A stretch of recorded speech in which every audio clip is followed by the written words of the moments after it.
Hello everyone. Good afternoon. Good afternoon. Hi. Good afternoon. Good afternoon everyone. So welcome back to another live of IELTS Speaking from Tiju's Academy, and this is Archana before you. So guys, I hope you're preparing well and improving your language day by day. Okay, so without wasting any more time, let's start our live. In today's live, I'm gonna give importance to vocabulary itself. But here we have a new topic, that is phrasal verbs. We know that to make our speaking more polished and sophisticated, we will make use of verbs and phrasal verbs too, knowingly or unknowingly. But at least some people find really hard to study vocabulary, to study new words. So it is because people start by hearting things, and memorizing it is really difficult because we are not using it actively. So new words can only be studied perfectly if we start using it. Okay, so here is an interesting way to study phrasal verbs, and it is with the help of a story. So the studying process is made, or the learning process is made interesting. Okay, അപ്പോൾ phrasal verbs വളരെ interesting ആയിട്ട് നമുക്ക് എങ്ങനെ പഠിക്കാം with the help of A story. So here I M setting an example. നിങ്ങൾക്കൊരു example ഞാൻ set ചെയ്യുകയാണ് എങ്ങനെ നമുക്ക് രസകരമായിട്ട് പഠിക്കാമെന്നുള്ളത്. പഠനം എപ്പോഴും രസകരമാകുമ്പോൾ മാത്രമേ നമുക്കതെന്നും ഓർമ്മയിൽ ഉണ്ടാകത്തുള്ളൂ. അല്ലാതെ നമ്മൾ വളരെ കഷ്ടപ്പെട്ട് പഠിച്ചു, പക്ഷെ പിന്നീട് അത് മെമ്മറൈസ് ചെയ്യാൻ പറ്റുന്നില്ല, അത് നമുക്ക് ആവശ്യമുള്ളിടത്ത് ഉപയോഗിക്കാൻ പറ്റുന്നില്ല എന്നുണ്ടെങ്കിൽ ആ learning process is in vein അല്ലേ. അപ്പോൾ നമ്മളതെങ്ങനെ രസകരമായിട്ട് പഠിക്കുന്നോ അതെന്നും നമ്മളുടെ ഓർമ്മയിൽ ഉണ്ടായിരിക്കും. ഇനി ഫ്രേസൽ വേർബ്സിൻ്റെ കാര്യം എടുത്തു പറയുകയാണെങ്കിൽ ഫ്രേസൽ വേർബ്സ് എന്താണെന്നുള്ളൊരു ഐഡിയ ഞാൻ ആദ്യം തരും.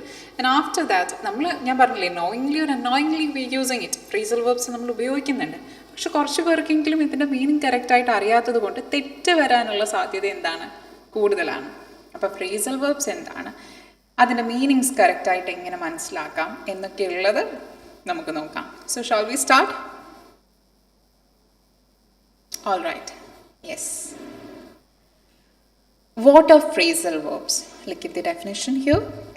Phrasal verbs can be said to be formed by the combination of a verb and an adverb or a preposition. In some cases, it is a combination of all the three parts of speech, that is verb, adverb and preposition. Though each of these parts of speech have different functions, they play the role of the verb, see, when they are put together. They can also act as a phrase, and that is why these verbs are called phrasal verbs. Okay? അതായത് നമ്മളൊരു വേർബിൻ്റെയോ ആഡ്വേർബിൻ്റെയോ പ്രപ്പോസിഷൻ്റെയോ കോമ്പിനേഷനെയാണ് phrasal verbs എന്ന് പറയുന്നത്. Okay, അതായത് ഈ parts of speech മൂന്നെണ്ണം കൂടി combine ചെയ്തും phrasal verbs form ചെയ്യാറുണ്ട്. അതായത് ഒരു വേർബ്, ഒരു ആഡ്വേർബ് അല്ലെങ്കിൽ ഒരു പ്രപ്പോസിഷൻ. അപ്പോൾ നമ്മളിപ്പോൾ ഒരു ആഡ്വേർബ് ആണെങ്കിലും പ്രപ്പോസിഷൻ ആണെങ്കിലും വേർബ്, ഇതിൻ്റെ എല്ലാം ഫങ്ഷൻസ് എന്താണ്, ഡിഫറെൻ്റ് ആണ് അല്ലേ. അതിൻ്റെ ഒരു സെൻറ്റൻസ് എടുത്ത് നോക്കിക്കഴിഞ്ഞാൽ ഡിഫറെൻറ്റ് ഫങ്ഷൻസ് ആണ് അതിന് യൂഷ്വലി ഉള്ളത്. പക്ഷേ ഇതൊക്കെ ഡിഫറെൻറ്റ് ഫങ്ഷൻസ് പ്ലേ ചെയ്യുന്ന പാർട്സ് ഓഫ് സ്പീച്ച് ആണെങ്കിൽ കൂടി ഒരു ഫ്രേസൽ വേർബ് എന്ന് പറയുമ്പോഴത്തേനും when they are puttu together അതെന്താണ്, വേർബിൻ്റെ റോളാണ് ചെയ്യുന്നത്. ഒരു വേർബിൻ്റെ ഫങ്ഷൻ എന്തോ അതാണത് ചെയ്യുന്നത്. ഇത് ഒരുമിച്ചായിരിക്കും നമ്മൾ യൂസ് ചെയ്യുന്നത്.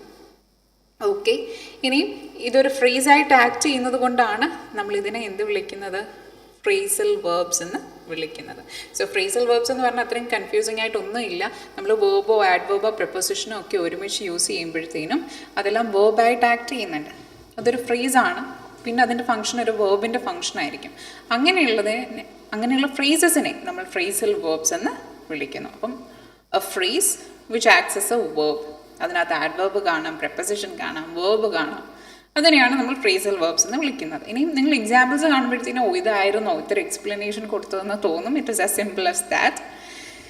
സി, ഇപ്പോൾ ഇവിടെ ഞാൻ പറഞ്ഞു നമുക്ക് പുതിയ കാര്യങ്ങൾ പഠിക്കണമെന്നുണ്ടെങ്കിൽ നമുക്ക് പാസീവ് വൊക്കാബുലറി ഉണ്ട്, നമ്മൾ കുറേ കാര്യങ്ങൾ പഠിക്കുന്നുണ്ട്. പക്ഷെ അത് പാസീവ് ആയിട്ടിരുന്നാൽ മതിയോ? നമ്മൾ ആക്റ്റീവായിട്ട്, നമ്മൾ ലാസ്റ്റ് ക്ലാസ്സിൽ ഡിസ്കസ് ചെയ്താണ് ആക്റ്റീവ് ആൻഡ് പാസീവ് വൊക്കാബുലറി എന്താണെന്നുള്ളത്. We have to use it actively, അല്ലേ?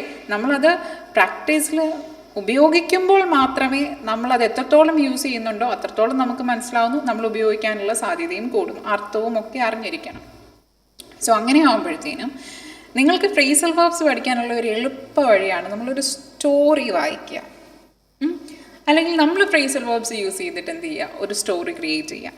കഥ വായിക്കുമ്പോഴത്തേനും അല്ലെങ്കിൽ കഥ നമ്മൾ ക്രിയേറ്റ് ചെയ്യുമ്പോഴത്തേനും ഒക്കെ എന്താണ് അതിൻ്റെ അർത്ഥവും നമുക്ക് മനസ്സിലാവും. അപ്പോൾ ഈ ഫ്രേസൽ വേർബ്സിൻ്റെ ഫങ്ഷൻസ് എന്തൊക്കെയാണ്, ഓരോന്നിൻ്റെയും ഫങ്ഷൻ എന്താണ് ആ സെൻറ്റൻസിൽ, അതിൻ്റെ മീനിങ് എങ്ങനെയാണ് യൂസ് ചെയ്യേണ്ടത് എന്നുള്ളതും നമുക്ക് ക്ലിയർ ആയിട്ട് മനസ്സിലാവും. ഇനി ഒരു IELTS പോയിന്റ് ഓഫ് വ്യൂവിൽ ഫ്രേസൽ വേർബ്സിൻ്റെ ഇമ്പോർട്ടൻസ് എന്താണെന്ന് ചോദിച്ചാൽ, നമ്മൾ ഫ്രേസൽ വേർബ്സ് സംസാരത്തിൽ കൊണ്ടുവരാറുണ്ടല്ലോ, യൂഷ്വലി കൊണ്ടുവരാറുണ്ട്. അപ്പോൾ നമ്മളിപ്പോൾ IELTSൻ്റെ എക്സാം ടൈമിൽ സ്പീക്കിങ്ങിലാണെങ്കിലും ഫ്രേസൽ വേർബ്സ് യൂസ് ചെയ്യും. പക്ഷേ ഈ ഞാൻ പറഞ്ഞില്ലേ, പ്രപ്പോസിഷൻസും ആഡ്വേർബ്സും വേർബ്സിൻ്റെ ഒക്കെ ഒരു കോമ്പിനേഷൻ ആയതുകൊണ്ട് തന്നെ ഇത് തെറ്റായിട്ട് ഉപയോഗിച്ച് കഴിഞ്ഞാൽ നിങ്ങൾ പറയുന്നതിൻ്റെ അർത്ഥം എൻറ്റയർലി മാറിപ്പോവും. അപ്പോൾ കുറച്ച് കോമൺ ആയിട്ടുള്ള ഫ്രേസൽ വേർബ്സ് എങ്കിലും എന്തൊക്കെയാണെന്ന് നമ്മൾ അറിഞ്ഞിരിക്കുക.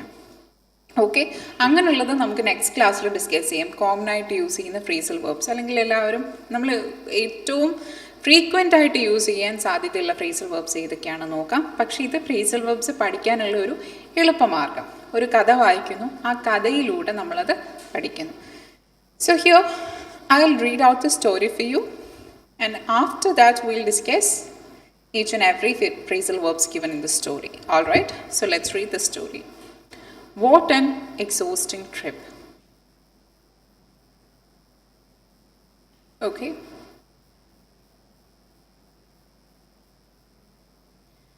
Last year we decided to take 6 weeks of work so we could travel to Ecuador. After 3 flights, we had finally arrived in Ecuador but had to stay in a hotel overnight. In the morning, we had to take off from our hotel at 9 a.m. so that we had enough time to go through security and get our tickets before our plane took off. At noon, to reach our final destination on the coast. Once we were in the air, high above the mountains, the plane started to make a strange noise. It sounded like one of the engines was acting up. We were hoping nothing is going to go wrong. But I was definitely thinking that the mechanics should track down the source of the noise, because the entire flight I was thinking over all of the horrible things that might happen if there was a problem with the engine of the airplane. About halfway through the flight, I decided to take off my jacket and use it as a pillow against the side of the airplane because I was feeling run down after so much time traveling. Just as I was about to fall asleep, a little girl started to act up and was crying. Although I'm complaining about the flight and the plane, I'm not trying to run down the airline. The staff were really friendly, and after all, we did arrive safely to our destination. See, നമ്മളൊരു കഥ വായിച്ചു. കഥ വായിച്ച ടൈമിൽ നമ്മളിതിൻ്റെ ഇടയ്ക്ക് ഒരുപാട് phrasal verbs use ചെയ്തിട്ടുണ്ട്. ഓക്കെ, വളരെ കോമൺ ആൻഡ് ഫ്രീക്വൻ്റ് ആയിട്ട് ഉപയോഗിക്കണമെന്ന് ഒന്നും പറയില്ല, ബട്ട് കോമൺ ആയിട്ടുള്ളതുണ്ട്. ഒരേ ഫ്രേസൽ വേർബിന് തന്നെ പല കോണ്ടെക്സ്റ്റിൽ പല അർത്ഥം എങ്ങനെ വന്നു എന്നുള്ളതും നമുക്ക് നോക്കാം. ഓക്കെ, അപ്പോൾ ഒരു ഫ്രേസൽ വേർബിന് തന്നെ എന്ത് ഉണ്ട്, പല അർത്ഥങ്ങൾ വരുന്നുണ്ട്. അപ്പോൾ ഇത് നോക്കിക്കഴിഞ്ഞാൽ നമ്മൾ ഫസ്റ്റ് കണ്ട് നോക്കിക്കേ. Last year we decided to take 6 weeks off. First phrasal verb. Take 6 weeks off. അപ്പോൾ take off എന്ന് പറഞ്ഞാൽ എന്താണ്? അതേപോലെ ഇവിടെയും വരുന്നുണ്ട്. In the morning we had to take off. അതിൻ്റെ ഒരു പാസ്റ്റ് ഫോം ഇവിടെ വരുന്നുണ്ട്. Get our tickets before our plane took off. Okay, and see the last paragraph, first line. About halfway through the flight, I decided to take off. അല്ലേ, take off, took off, ഈ words തന്നെ എത്ര വട്ടം വന്നിരിക്കുന്നു. പക്ഷേ ഇതിൻ്റെ എല്ലാം meaning same ആയിട്ടാണോ വന്നിരിക്കുന്നത്? ജസ്സി,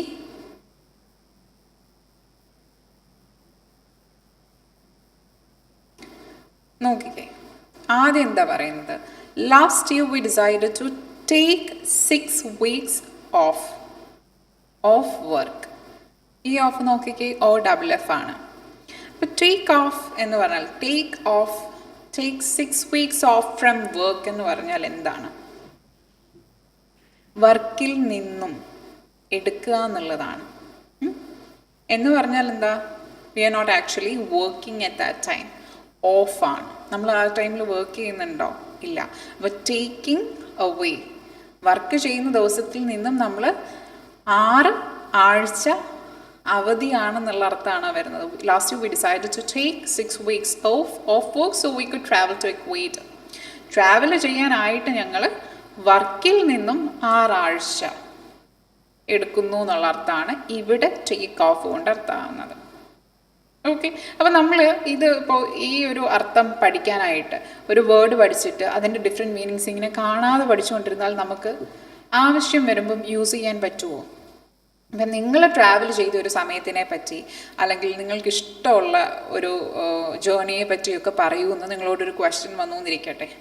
അപ്പോൾ ഒരു വർക്കിംഗ് പേഴ്സൺ ആണ് നിങ്ങളെങ്കിൽ ജോലിയിൽ നിന്ന് ഇത്ര ആഴ്ച ഓഫ് എടുത്തു എന്ന് നിങ്ങൾ എങ്ങനെ പറയും? എങ്ങനെ കൺവേ ചെയ്യും?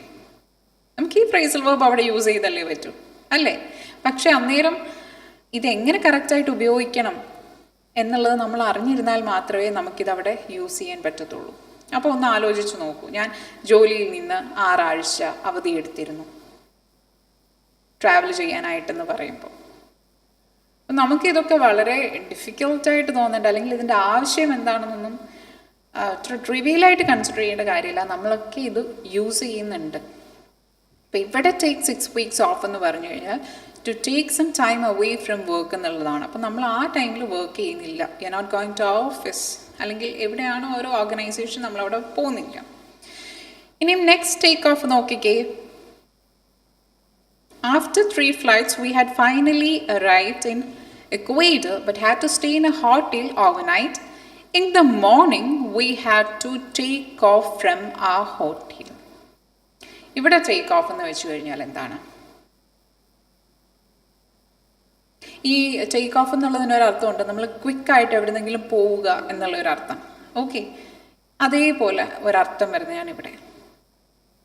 In the morning, we had to take off from our hotel at 9 AM so that we had enough time to go through security and get our tickets before our plane took off. പിന്നെ വരുന്ന took off. So ഇവിടെ take off എന്ന് പറഞ്ഞാൽ എന്താണ്? Leave. ഹോട്ടലിൽ നിന്നും ഞങ്ങൾ മടങ്ങി, അവിടെ നിന്ന് ഇറങ്ങി എന്നുള്ള അർത്ഥമാണ്. അവിടെ നിന്ന് ലെഫ്റ്റായി. അപ്പോൾ ഇവിടെ ടേക്ക് ഓഫ് എന്ന് വെച്ചാൽ അതിൻ്റെ അർത്ഥം എന്താണ്? ഹോട്ടലിൽ നിന്ന് ഇറങ്ങി എന്നുള്ള അർത്ഥമാണ്. ഇനി ഇതിൻ്റെ ഒരു പാസ്റ്റ് ടെൻസ് took off, ഇവിടെ എന്താ അർത്ഥമാവുന്നത്? Get our tickets before our plane took off. പ്ലെയിനിൻ്റെ കാര്യം വരുമ്പോഴത്തേനും took off എന്ന് പറഞ്ഞാൽ എന്താണ്? It left the ground. Take off എന്ന് പറയുന്ന ഒരു സിനിമയുണ്ടല്ലേ നമുക്ക് മലയാളത്തിൽ, ഓർമ്മയില്ലേ? അപ്പം പ്ലെയിൻ took off അല്ലെങ്കിൽ പ്ലെയിനിനെ സംബന്ധിച്ച് ടേക്ക് ഓഫ് എന്നൊക്കെ പറഞ്ഞു കഴിഞ്ഞാൽ പ്ലെയിൻ പറന്നു തുടങ്ങി എന്നുള്ള അർത്ഥമാണ്. അപ്പോൾ ഗ്രൗണ്ടിൽ നിന്ന് മാറി എയറിലോട്ട് റൈസ് ചെയ്ത് തുടങ്ങി പ്ലെയിൻ. അതാണ് പ്ലെയിൻ took off എന്ന് പറയുമ്പോൾ അർത്ഥമാണ്. അപ്പോൾ നിങ്ങൾ ഓർക്കേണ്ട കാര്യം, ഒരേ ഫ്രേസ് തന്നെ പല കോണ്ടെക്സ്റ്റിൽ വന്നപ്പോൾ പല മീനിങ്സായി. ഇത് നമ്മളിപ്പം took off അല്ലെങ്കിൽ ടേക്ക് ഓഫ് എന്ന് എഴുതി ഇതിൻ്റെ ഡിഫറെൻറ്റ് മീനിങ്സ് പഠിക്കാനിരുന്നിരുന്നുവെങ്കിൽ നമുക്ക് ഇത്രയും ക്ലിയർ ആയിട്ട് ഓർമ്മ കിട്ടണമെന്നില്ല. പക്ഷെ നമ്മൾ ഇതിപ്പോൾ ഒരു കോണ്ടെക്സ്റ്റ് എടുത്ത് വെച്ച്, ഒരു കഥ എടുത്ത് വെച്ചിട്ട് ആ കഥയിൽ തന്നെ ഇത് പലയിടത്തായിട്ട് ഉപയോഗിക്കുകയാണ് ചെയ്തിട്ടുള്ളത്. അപ്പോൾ നമുക്കിത് ഓർത്തെടുക്കാൻ അല്ലെങ്കിൽ പിന്നീട് ആവശ്യം വരുമ്പോഴത്തേനും എങ്ങനെയൊക്കെ ഇത് ഓൾട്ടർ ചെയ്ത് യൂസ് ചെയ്യാൻ പറ്റുമെന്ന് മനസ്സിലാവും. ഓക്കെ, ഇനിയും ലാസ്റ്റ് പാരഗ്രാഫിലൊരു ടേക്ക് ഓഫ് ഉണ്ട്. About halfway through the flight, I decided to take off my jacket. Jacket take off ചെയ്യുക എന്ന് വെച്ചാൽ എന്താണ്? ജാക്കറ്റ് റിമൂവ് ചെയ്യുക എന്നാണ് അർത്ഥം. Taking of. Okay, take off. Take off jacket എന്ന് പറയുമ്പോഴത്തേനും ജാക്കറ്റ് റിമൂവ് ചെയ്യുക. അപ്പം ഇത്രയും പറഞ്ഞപ്പോൾ നിങ്ങൾക്ക് ഒരു കാര്യം മനസ്സിലായി കാണും. ഇതൊക്കെ എന്ത് റിലേറ്റഡ് ആയിട്ട് വരുന്നതാണ്? ലീവിങ്, റിമൂവിങ്, എന്തെങ്കിലും ഒരു കാര്യം അല്ലെങ്കിൽ അവിടുന്ന് മാറുക, പിന്മാറുക, ഉപേക്ഷിക്കുക എന്നൊക്കെയുള്ളൊരു സെൻസിലാണ് മലയാളത്തിൽ. ആക്ച്വൽ ട്രാൻസ്ലേഷൻ അല്ല, എങ്കിലും അങ്ങനെയൊക്കെയാണ് കോണ്ടെക്ച്വലി ഇതിൻ്റെ മീനിങ് വരുന്നത്. അപ്പോൾ ടേക്കിംഗ് ഓഫ് ജാക്കറ്റ്സ് എന്ന് പറയുമ്പോൾ we are removing jacket. Plane take off ആയെന്ന് പറയുമ്പോഴത്തേനും പ്ലെയിൻ ഗ്രൗണ്ടിൽ നിന്ന് റൈസ് ചെയ്ത് തുടങ്ങി എന്നുള്ളതാണ്. ഓക്കെ, ഒരു ഹോട്ടലിൽ നിന്നും വി ടേക്ക് ഓഫ് എന്ന് പറയുമ്പോഴത്തേനും you are actually living the hotel. മനസ്സിലായോ? നെക്സ്റ്റ് നമ്മൾ ആക്ട് അപ്പ് എന്ന് പറയുന്ന ഒരു ഫ്രേസൽ വേർബ് കണ്ടോ? Act up. Once we were in the air, high above the mountains, the plane started to make a strange noise. Plane പറന്നൊക്കെ തുടങ്ങിക്കഴിഞ്ഞു. കുറച്ച് കഴിഞ്ഞപ്പോഴത്തേനും എന്തുണ്ടായെന്ന് പറയുന്നത് വിചിത്രമായ എന്തോ ഒരു ശബ്ദം കേട്ട് തുടങ്ങി. And it sound like one of the engines was acting up. എന്താണ് അർത്ഥം? എൻജിൻസ് ആക്ടിങ് അപ്പ് എന്ന് പറയുമ്പോഴത്തേനും എൻജിൻസ് അഭിനയിച്ചു എന്നാണോ നമ്മളവിടെ ഉദ്ദേശിക്കുന്നത്? എൻജിൻ അഭിനയിക്കില്ലല്ലോ. So engines acting up, it sounded like one of the engines acting up. എന്താ ആക്ടിങ് അപ്പ്? ഈ കോണ്ടെക്സ്റ്റിൽ ആക്ടിങ് അപ്പ് എന്ന് വെച്ചാൽ എന്താണ്? Having a technical problem. എന്തോ ടെക്നിക്കൽ ഇഷ്യൂ വന്നതുകൊണ്ടാണ് എൻജിൻസ് പ്രശ്നം ഉണ്ടാക്കിയത്. അപ്പം എൻജിൻസ് ആക്ടിങ് അപ്പ് എന്ന് പറയുമ്പോഴത്തേനും എന്തോ ഒരു ടെക്നിക്കൽ ഇഷ്യൂ അവിടെ ഉണ്ടായിട്ടുണ്ട് എന്നാണ് അർത്ഥമാകുന്നത്. ഇനി ഇത് കൂടാതെ ആക്ട് അപ്പ് എന്ന് പറയുന്നതിന് മൾട്ടിപ്പിൾ മീനിങ്സ് ഉണ്ട് ആക്ച്വലി. അപ്പോൾ ഒന്ന് ടു ബിഹേവ് ബാഡ്ലി എന്നുള്ളതാണ്, മോശമായിട്ട് പെരുമാറുക ഇൻ ദ സെൻസ്. ഇപ്പോൾ ഇവിടെ നമുക്ക് ഒരു എക്സാമ്പിൾ പറയുകയാണെങ്കിൽ, see the girl started to act up എന്ന് പറഞ്ഞ ഇവിടെ ഒരു സെൻറ്റൻസ് ഉണ്ട്. Okay, just as I was about to fall asleep a little girl started to act up. ഞാൻ ഉറങ്ങാൻ അങ്ങോട്ട് പോയപ്പോഴത്തേനും ഒരു കൊച്ചുകുട്ടി ആക്ട് അപ്പ് എന്ന് പറയുമ്പോഴത്തേനും അതിൻ്റെ അർത്ഥം എന്താണ്? Misbehave and was crime. ഒരു കുട്ടി ആക്ട് അപ്പ് എന്ന് പറയുമ്പോഴത്തേനും അവിടെ അർത്ഥമാകുന്ന എന്താ? എൻജിൻ പ്രോബ്ലം ഉണ്ട് കുട്ടിക്കെന്നാണോ? അല്ല. ഇവിടെ ആക്ട് അപ്പ് എന്ന് പറഞ്ഞു കഴിഞ്ഞാൽ ആ കുട്ടി മിസ്ബിഹേവ് ചെയ്യാൻ തുടങ്ങി എന്നുള്ളതാണ്. അപ്പം ആക്ട് അപ്പ് എന്ന് പറയുന്ന ഒരൊറ്റ ഫ്രേസൽ വേർബിന് തന്നെ എത്ര അർത്ഥം വരുന്നുണ്ട്? To behave badly. For example, Sophie got bored and started acting up. Sophie bore അടിച്ചപ്പോഴത്തേനും ആക്റ്റഡ് അപ്പ് എന്ന് പറഞ്ഞാൽ അതിൻ്റെ അർത്ഥം എന്താണ്? മിസ്ബിഹേവ് ചെയ്യാൻ തുടങ്ങി.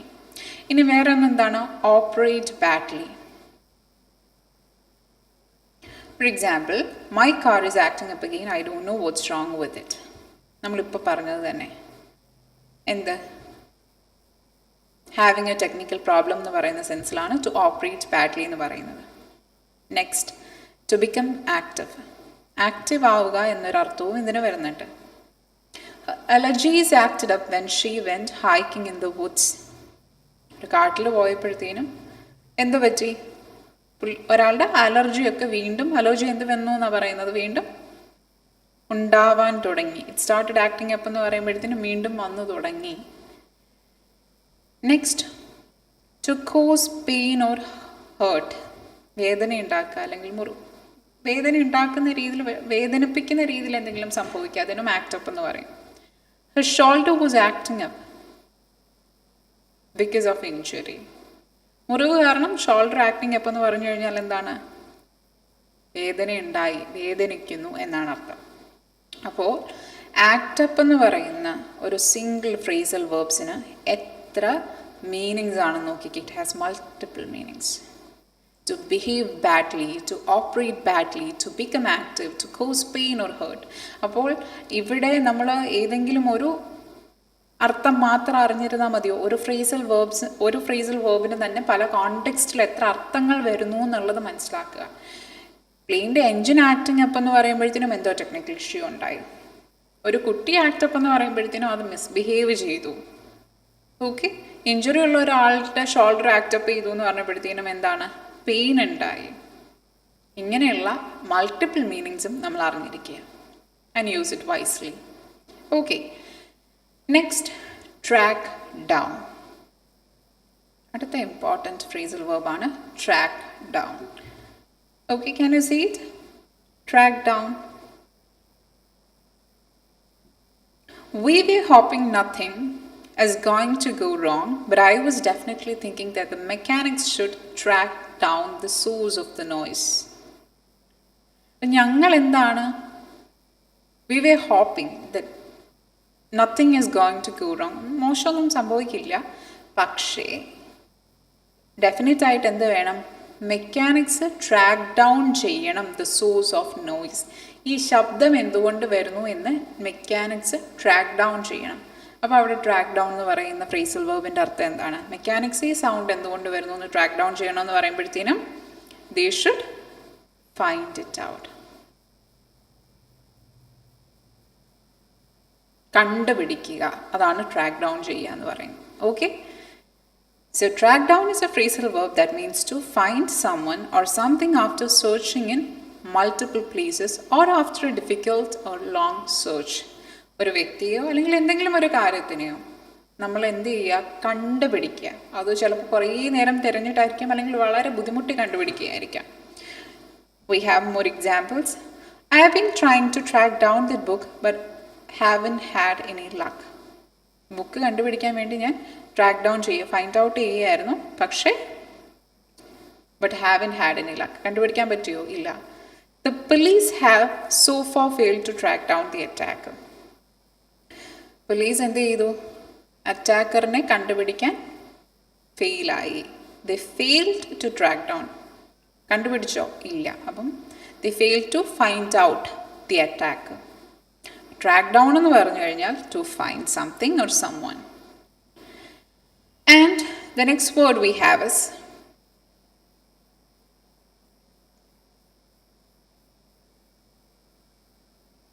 see, thinking over. Thinking over. Thinking over.